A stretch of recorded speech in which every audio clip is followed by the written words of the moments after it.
Hello, Rumblers! Wait, hold on. I gotta go finish some business.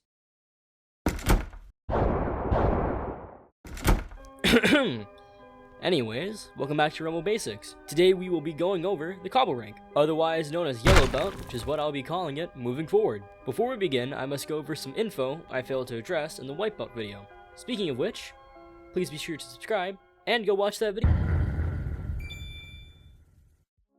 All structures do different amounts of damage. Every time a new structure is introduced, I'll be sure to bring up how much damage it does. For example, Disc by default does 0 damage, and Pillar does 1 damage. Structures gain a +1 to their damage when moving, or if they're grounded. So if you have a pillar that's grounded and moving, it will have a total of 1 + 1 + 1. So it'd be a total of 3 damage to your opponent.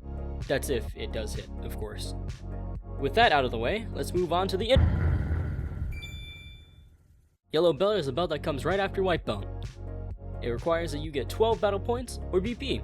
But Peanut, how do you earn battle points? What? How did you get in here? It's a private. To answer whoever that was, you gain BP by playing matches. For every win you get, you earn 5 battle points. Every loss is 2. If you get unfortunate enough to encounter a disconnect during your match, you'll get 1 measly BP. Now let's move on to the move. You unlock 3 moves when you reach the Yellow Belt: Stomp, Kick, and Ball. First up, let's learn how to Stomp. To begin, this move is a modifier, like Straight, meaning that you don't need to be in the base pose to perform a Stomp. Stomp has a unique pose compared to the other modifiers.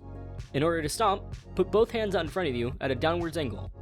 Make sure both of your palms are facing towards each other, and you'll know you've got it when your fingers close. Stomp grounds structures, making it a good counter move towards anything like Topple or Disc, if you can get it timed correctly. Next up on the list, Kick. Kick is another modifier. In order to perform a kick, take one hand and put it right under your headset with your palm facing towards your opposite shoulder. Then, take your opposite hand and put it out in front of you at an angle. Your palm should be facing the ground.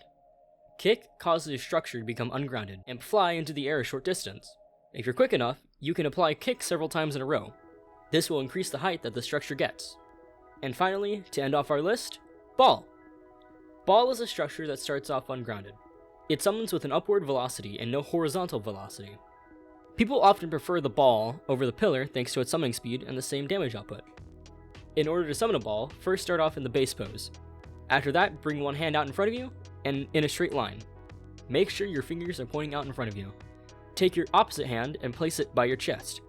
Make sure those fingers are also facing straight out in front of you. Chain these two together and boom, you've summoned a ball. With your new moves out of the way, let's move on to combo.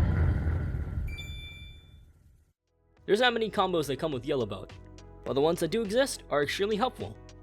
The first one on our list is Hop. In order to perform Hop, you must lead a straight into a kick. You have to be pretty quick, otherwise by the time you get to the kick, your structure is out of your range.